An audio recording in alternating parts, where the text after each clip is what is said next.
Magbuwad mi ni mama kay ang iyang napalit nga humay basa unya pila ka adlaw na lagom. Mo nang dili karga sa truck wa dad sa truck gahapon kay lagom ang napalit niya. Naluoy man siya sa nagbaligya iya magipalit bisan pa sa akong dayon bagyo.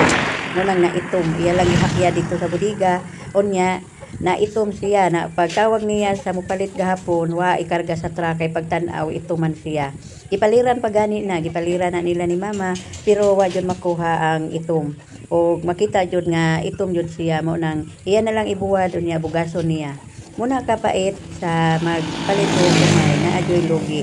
kay iya man gipalit ang nagbaligya sa iya nga basa ni ato nagsigig uwan dayong bagyo kay naluoy man siya kay hanyo man sa iya nga wa kuno kwarta o ibaligya lang nila tanan